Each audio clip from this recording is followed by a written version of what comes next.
지역의 이슈를 살펴보는 헬로 이슈 토크 시간입니다. 지난 3월 전라남도 교육청과 제주도 교육청이 여순 사건과 제주 4.3 사건을 연계해 평화 인권 교육을 상호 지원하기로 합의했습니다. 두 사건 모두 여전히 아픔을 간직하고 있지만 약 20여 년 전 특별법 제정이 이뤄진 제주 4.3 사건과 달리 여순 사건 특별법 제정은 국회 문턱을 넘지 못하고 있는데요. 이번 시간에는 관련 내용 자세하게 이야기 나눠봅니다. 전남대학교 신문방송학과 주정민 교수와 함께합니다. 교수님 안녕하십니까? 예, 안녕하세요. 네, 교수님 오늘 자세한 이야기 나눠보기에 앞서서 여순 사건에 대해서 간략히 설명을 해주시죠. 예, 여순 사건은 이제 공식 명칭이 여수 순천 사건 혹은 여수 순천 11구 사건 이렇게 부릅니다. 줄여서 이제 여순 사건이라고 하고요. 이 여순 사건은 1948년에 전라남도 여수에 주둔하고 있던 국방경비대 14연대 일부 군인들이 무장 폭동을 일으켜서 무장 항쟁을 했던 그런 것을 일컫는 말입니다. 당시 13년대 일부 군인들이 이제 무장 봉기를 했던 이유는 당시 제주에서 4.3 사건이 발생을 했었어요. 그래서 4.3 사건을 진압하기 위해서 여수에 주둔한 국방경비대 소속 14연대 일부 군인들을 제주도에 파견하려고 했었는데 그 파견을 거부하면서 시작이 됐습니다. 주로 이제 참여했던 군인들이 자익족 계열의 군인들이었고요. 한 2,000명 정도가 참여한 걸로 추정이 되고 있습니다. 10월 19일에 무장봉기를 했고요. 그리고 이제 3일 후인 10월 22일에 전남의 동부권, 여수, 순천, 광양, 그리고 고흥, 보성, 구례, 곡성까지 동부육군이라고 하죠. 동부육군을 모두 점령을 했습니다. 그래서 이제 10월 24일에 국군이 투입이 돼서 진압을 시작했고요.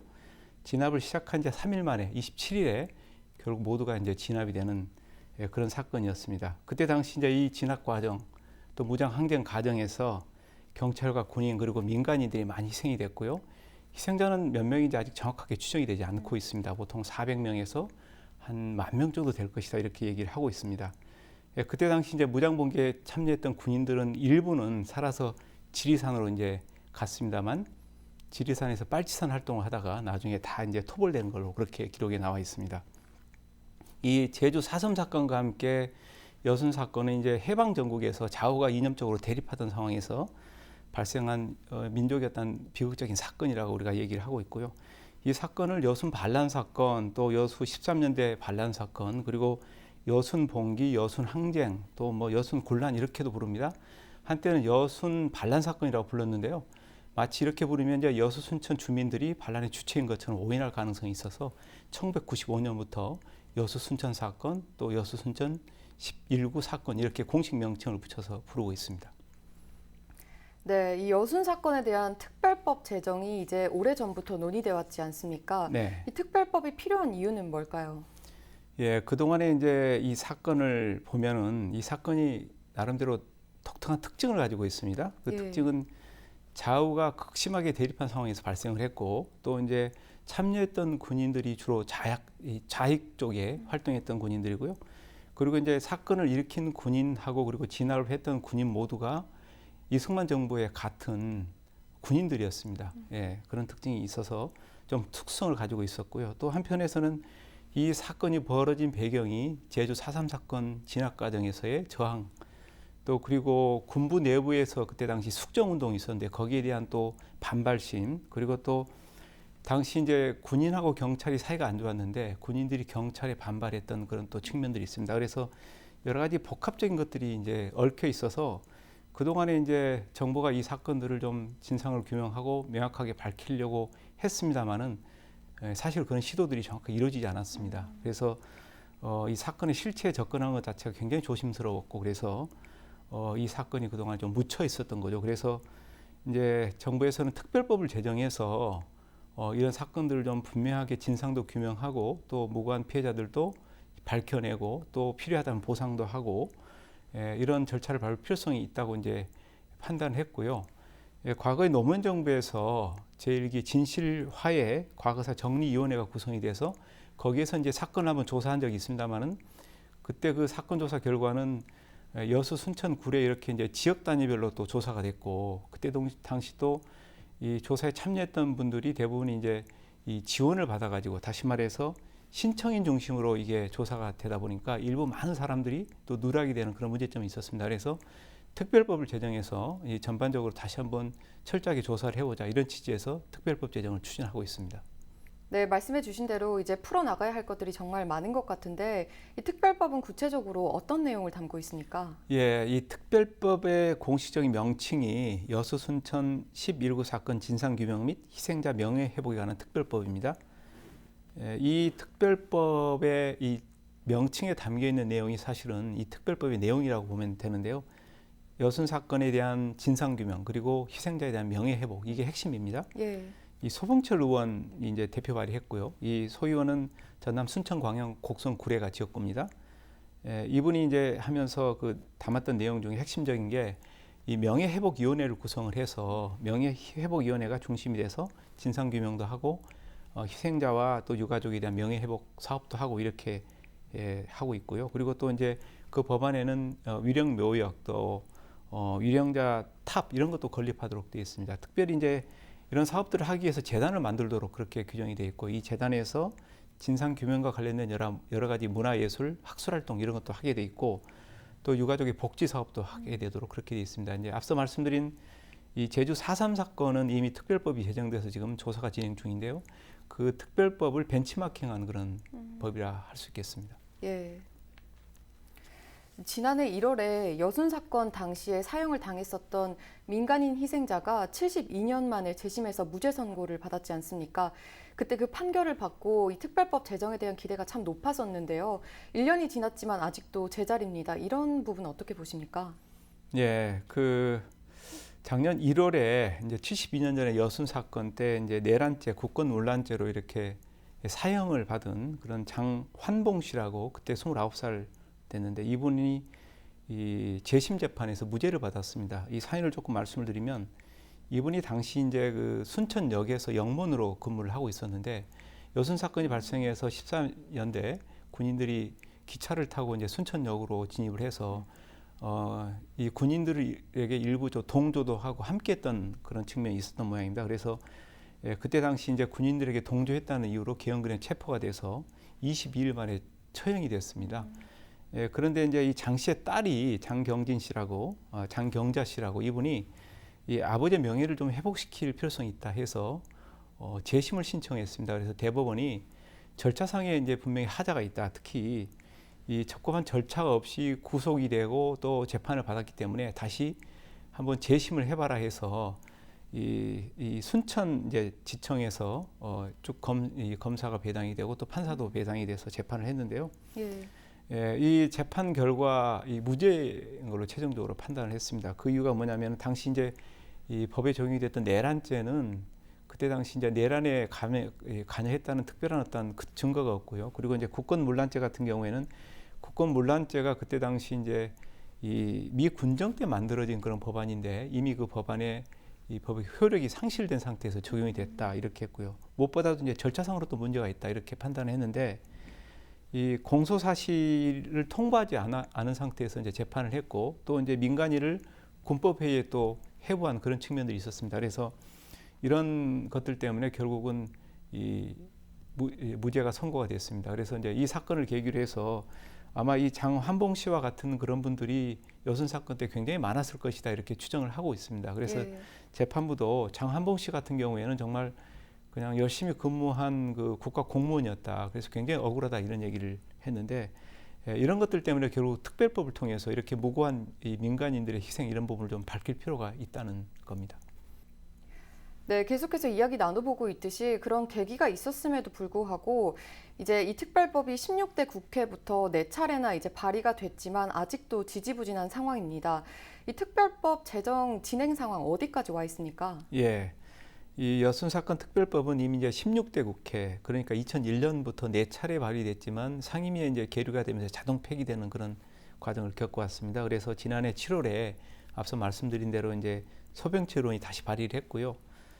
더불어민주당 153명이 동의를 해서 이 법이 통과될 줄 알았습니다. 그래서 당시에는 작년 10월에 이제 통과되는 걸 목표로 추진을 했는데 그때 당시 여러 가지 지역 현안에 이제 밀려가지고 이 법안이 뒷전으로 좀 미뤄졌습니다. 그래서 올해 다시 2월에 이 법안을 통과시키기로 그때 얘기를 했었는데 2월에 또 여러 가지 또 지역 현안이 쟁점이 되면서 3월로 미뤄졌고요. 또 3월이 됐는데 4월 재보선이 있어서 그러면 4월에 하자 해서 이제 4월 달로 지금 미뤄져 있습니다. 그런데 최근에 아시다시피 재보궐 선거가 있었고 여당이 또 참패를 했고 그런 과정 속에서 아마 5월쯤에나 이제 상정이 되는 걸로 그렇게 얘기를 하고 있습니다만 아직도 구체적인 일정을 잡지 못하고 있습니다. 그런데 이 법안은 이미 야당과 이제 합의를 한 거기 때문에 이 상임위를 통과하게 되면은 본회의를 통과하고 이런 과정은 수월하게 진행되리라고 봅니다. 그렇지만 현재는 아직 이제 법안 심사 일정조차도 아직 잡히지 않는 그런 상태에 있습니다.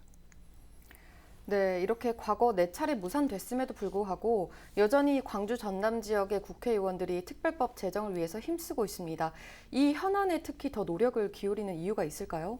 예, 이제 앞서 말씀드린 대로 그동안 4차례에 걸쳐서 특별법 제정이 무산됐던 가장 큰 이유가 주로 이제 야당이 반대를 했기 때문입니다. 예. 예, 그런데 이번에 상정된 법안은 이제 여야가 이미 합의를 했고 특히 조문까지도 서로 조정을 한 그런 법안입니다. 그래서 야당이 지금 합의를 한 상태이기 때문에 빨리 좀 통과시킬 필요성이 있고요. 또 두 번째는 이제 이 사건이 오래된 사건이기 때문에 시간이 흐를수록 진상규명이 점점 어려워집니다. 특히 이제 진상규명을 하려면 과거의 기록이라든지 기억에 의존을 해야 되는데 시간이 흐를수록 그런 것들이 희미해지는 거죠. 그래서 좀 조속하게 특별법을 통과시켜서 진행할 필요성이 있다 이런 거고요. 그리고 이제 마지막으로 이 법이 통과되지 않으면 그동안에 희생돼서 또 무고하게 또 피해를 봤던 여러 양민들, 지역민들이 잊혀지고 또 명예회복이 더뎌지기 때문에 결국은 조속히 좀 빨리 좀 법안을 통과시켜서 진행을 했으면 좋겠다 이렇게 얘기를 하고 있고 그런 측면에서 광주 전남의 국회의원들이 모두 한 목소리를 내고 있습니다. 그렇지만 저는 개인적으로 조금 더 강한 목소리를 내서 꼭 5월에는 통과될 수 있도록 그렇게 해야 된다고 생각합니다. 네. 제가 이제 오프닝에서도 언급을 했었는데 이 제주 4.3 사건과 여순 사건 때려야 뗄 수 없는 관계지 않습니까? 네. 그런데 아까도 말씀을 해주셨지만 제주 4.3 사건은 이 특별법이 제정이 됐지만 여순 사건은 아직도 일의 진척에 좀 더딘 상황입니다. 이 부분 어떻게 보십니까? 왜 다른 걸까요? 예. 이 제주 4.3 사건은 이제 이미 5년 전에 특별법이 만들어져서 지금 진상조사도 하고 있고 일부 명예회복도 지금 하고 있는 그런 상태입니다. 그렇지만 아직까지도 우리 여순 사건에 대해서는 이제 특별법조차도 제정이 되지 않고 있습니다. 그런데 이 두 사건이 밀접하게 관련도 돼 있고 굉장히 유사성이 많습니다. 앞서 말씀드렸습니다마는 제주 4.3 사건을 진압하기 위해서 이 14연대가 이제 출병을 거부하고 발생한 사건이기 때문에 제주 4.3 사건하고 연관성이 있고요. 또 한 측면은 이제 제주 4.3 사건하고 비슷하게 이 자익 쪽의 군인들이 여기에 관여가 돼 있고 또 이념적인 충돌이 있었고요. 그 과정 속에서 경찰이라든지 군인이라든지 민간인이 또 무고하게 희생된 측면도 있고 그래서 굉장히 유사하고 또 연관성이 큼에도 불구하고 이 여순 사건은 아직도 이제 진척이 안 되고 있습니다. 그래서 이제 여순 사건이 제주 4.3 사건의 어떤 교훈을 이어받아서 관련된 법안 같은 것도 거기에 벤치마킹을 해서 지금 진행을 하고 있는 상황이라고 보면 될 것 같습니다. 그래도 이제 고무적인 부분은 최근에 전남교육청과 제주도교육청이 이 평화인권교육 활성화를 위해서 서로 업무 협약을 맺었습니다. 이 지역의 아픔을 학생들이 좀 제대로 마주할 수 있는 좋은 기회가 될 것 같은데요. 교수님께서도 교육 현장에 종사하고 계신 만큼 이런 노력이 남달리 보이실 것 같습니다. 예, 그렇습니다. 이제 다행히 전남교육청, 제주교육청이 뜻을 모아서 이 4.3 사건에 대한 의미를 좀 살리고 특히 학생들에게 이 사건의 진실이 뭔지를 좀 알려주고 그리고 그걸 통해서 이제 평화와 인권에 대한 교육을 좀 시키겠다고 이제 합의서를 작성했습니다. 그래서 양 교육청이 교사와 학생을 대상으로 해서 체험 학습도 하고 공동 수업도 하고 또 기념 행사도 같이 하기로 했습니다. 그래서 오는 10월에 제주도 지역 학생들이 여수와 순천 지역을 방문해서 함께 현장 체험도 하고 공동 학습도 하기로 그렇게 되어 있습니다. 그래서 이런 것들이 이제 이 양 교육청의 노력이지만 후손들이 이 사건에 대해서 정확하게 아는 것들 그리고 그걸 통해서 민주인권에 대한 의식을 키워준다는 측면에서 굉장히 고무적인 일이라고 생각이 되고요. 앞으로 이런 것들이 조금 더 확대돼서 많은 학생들 또 미래 세대가 이 사건을 정확하게 이해하는 그런 계기가 됐으면 좋겠습니다. 네, 이렇게 전남 지역에서도 특별법 제정을 위해서 많은 노력을 하고 있는데 이 특별법의 주요 골자이기도 한 진상규명과 또 피해자의 명예회복을 위해서 앞으로 전남도와 지자체 그리고 정치인들은 어떤 노력을 더 해나가야 한다고 보십니까? 예, 그동안에 이제 지자체 차원에서도 많은 노력을 해왔습니다. 그런데 제가 개인적으로 평가하기에는 아직도 부족하다고 생각이 되고요. 좀 더 많은 관심을 좀 기울여야 된다 이런 생각을 합니다. 지자체 차원에서는 전남도의 경우에는 작년 6월부터 이제 여순 사건 피해자 신고 접수도 받았고요.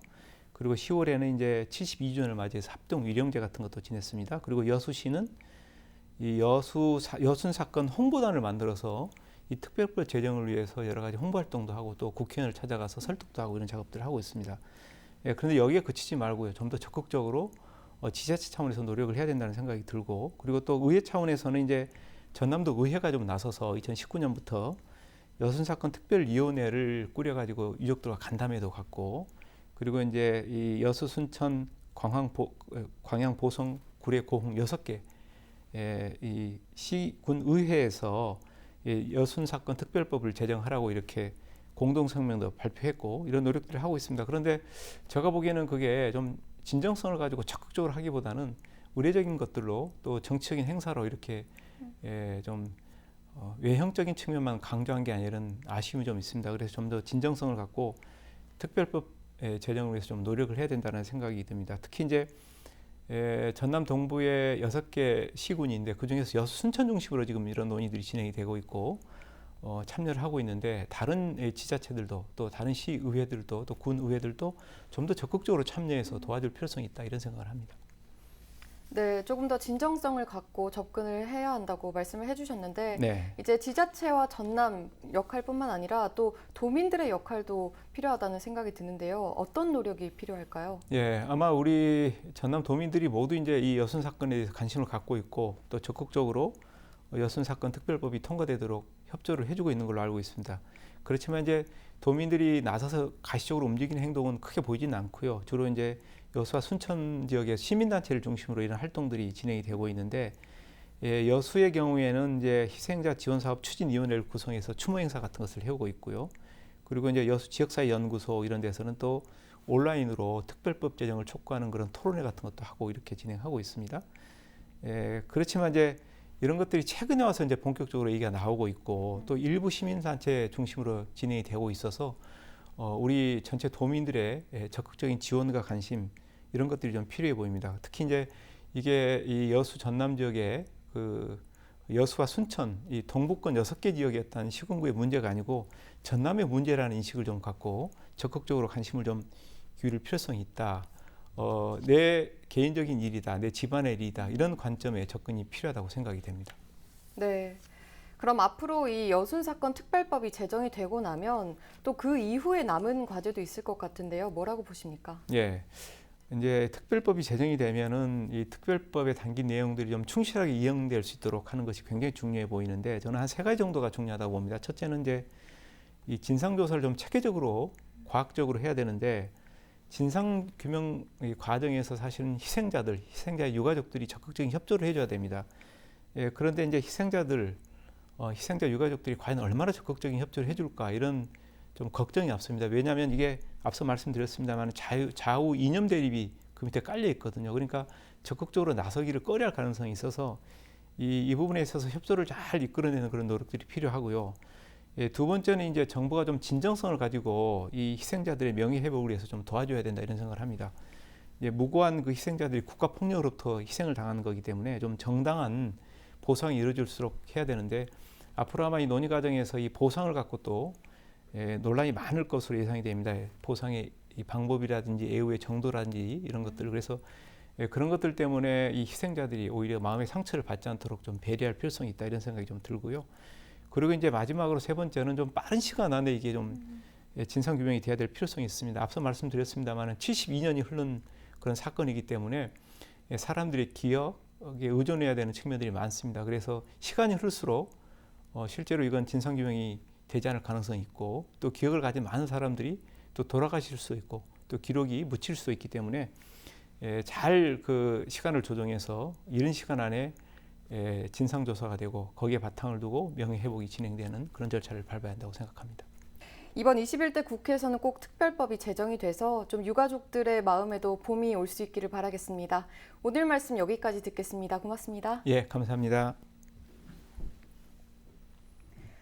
여순 사건의 진상규명과 희생자 명예회복을 위해서 특별법 제정을 요구하는 목소리가 높습니다. 전남 지역 최대 현안으로 지역사회 관심과 기대가 높은 만큼 여순 사건 특별법 제정이 성과를 낼 수 있길 바라면서 오늘 시간 마치겠습니다. 지금까지 헬로 이슈토크였습니다.